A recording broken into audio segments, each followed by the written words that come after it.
So hello there, it's Mwalimu once again, aka Simon Lines, and welcome to class. Welcome to another video on the Lightroom class that I've been offering, and this is going to be the 6th video on the series of 10. And this particular video, we are going to get into developing our photos, and that is fixing our colors and fixing our compositions and our framings and our exposures. So in this particular video, I want to tell you guys maybe the basics of editing photos in Lightroom, because there's a lot that you can do in Lightroom, because there's a lot of editing features that deal with the lighting, color, detail, sharpening, and things like that. But for the purpose of this particular video, I'm going to keep it very simple, because like I said, with this course, I'm targeting beginners, and beginners just need to know the bare minimum to get them started. And so I'm going to take you guys through the basics of Lightroom. So as I'm doing the introduction, let me load the software like that.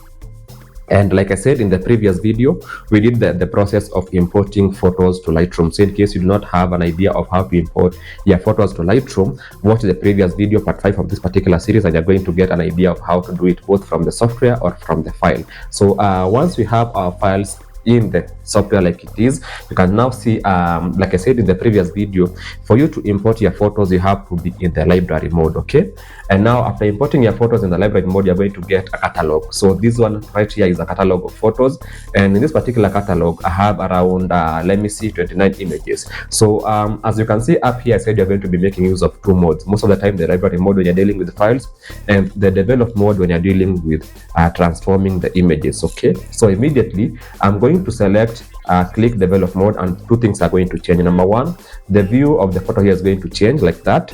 And now you can see instead of viewing all the photos that I had here, I'm only able to view one photo at a time, because I'm going to be making changes to this particular photo, because whatever photo I have selected here is the photo that I'm going to be transforming. Okay, so you can select any photo from the batch. You don't have to start with the first one. And but for the purpose of learning, I'm going to start with the first one. So in the batch of photos that you selected, just pick any photo and let us go through this transformation and editing tools that we have. So if you look on the right side of the software, left or right, the right side of the software, you can see a number of tools that you can use to develop our photo. Up there, you can see a histogram, and that is giving us also our shooting information, where you can see our ISO, our focal length, our f-stop, our aperture, and our shutter speed. Okay, so then from there, you can see a number of tools. I'm going to take you guys through this a bit later. And then from there, we get down to the color and treatment area. And here, as you can see, the first slider up there is for the white balance and for the tint. Okay, I'm going to do a whole video on white balance, but what this particular slider does, in case your photos are too warm, you can cool them down, or if your photos are too cold, you can warm them up. Okay, so in case you want to change your photo to be a bit warm, this is the slider. Towards the yellow, it gets a bit warmer.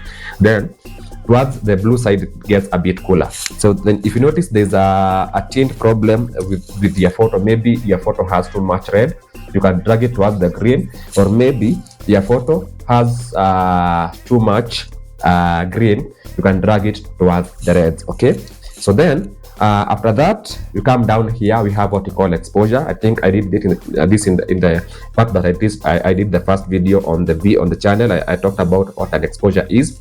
And this particular slider is going to either add or subtract exposure from your photo. Okay, then after that, we have the contrast slider, and this is going to add or subtract contrast from your photo. So you take it up, you get more contrast. You take it down, you get less contrast. Okay, after that, you're going to have the highlights and the slider, because this is going to take down or increase your highlights. So if I take it down, you can see I drop my highlights. I take it up, I raise my highlights.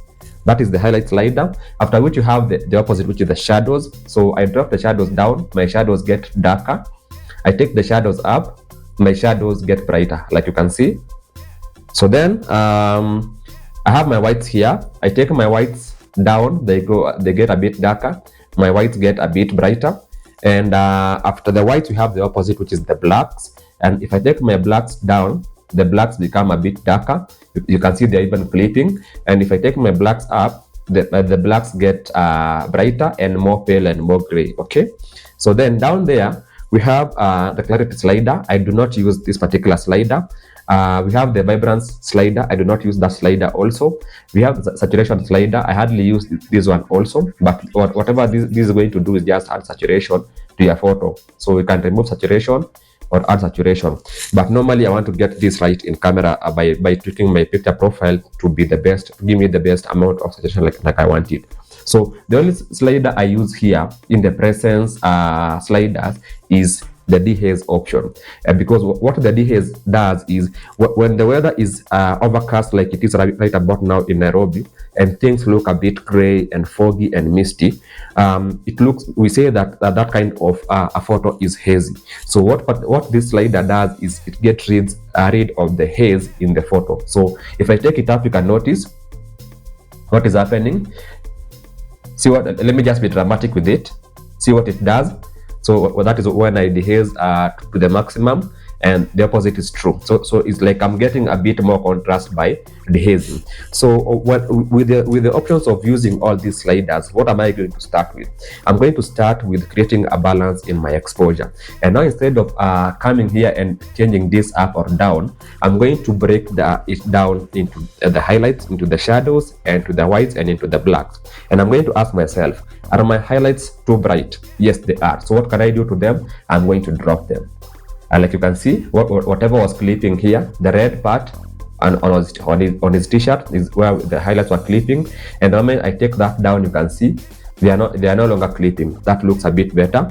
So then I'm going to go down to my whites and take it a bit down, because I want to get the rid of the white cast on the photo.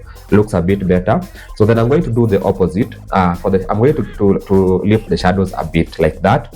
So I'm going to lift the shadows just a bit to bring up to make them a bit brighter. I'm not going to touch the blacks. I'm going to leave them as is. So the last thing I'm going to do is I'm going to dehaze my photo a bit. Okay, so with a bit of dehaze, the photo looks like that. And I think I'm going to tweak my red just a bit using the tint, because I feel like I am losing the red color of my t-shirt like that. So if I turn on my before and after by pressing Y, so if you press Y on your Lightroom, you get to see your before and after views. So this is the before photo, and this is the after, and you can see the kind of changes that you have made to these particular photos. Not so dramatic, not so drastic, but simply put, let me just undo everything, and let's just observe as I do it, and let's see the difference. Okay, like I said, I'm going to start with what I feel is a lot in this particular photo, and that is the highlights. So because you can see my highlights are clipping, you see I have reds here, I have reds here, that means the highlights are clipping. So I'm going to go to the highlights and take them down considerably. Once I do that, I'm going to go to the next aspect of the photo, which I feel is still too loud, and I think that is the whites. I'm going to drop them down like that. So then I'm going to bring up. So technically, what we are doing is we are darkening the bright parts of the photo. That is the whites and the highlights. Then darkening, then brightening the dark parts of the photo. That is the shadows and the black. But most of the time, you're only going to be working with the shadows. So I'm going to go to the shadows. Lift that up. So then I said I'm going to dehaze a bit. Dehazing is just getting rid. It was still overcast when I did these photos because the weather has been gloomy for some time. So I'm going to dehaze a bit just to get rid of the whitish cast of that particular photo. Okay, and with that kind of transformation, you can see what I have. Not perfect, but it's still a very nice improvement from where I started in. And as you can see, I've been able, number one, to tone down the color of the t-shirt. Number two, I've been able to tone down the green of the background. Number three, I've been able to bring up a bit of the dark areas of where we have the shadows. And number four, I've been able to get rid of the white cut or the haze of the photo using the dehaze tool. So in a nutshell, these are some of the color changes I'm going to be doing to my photos, because I'm the photographer who is always very simple with the editing.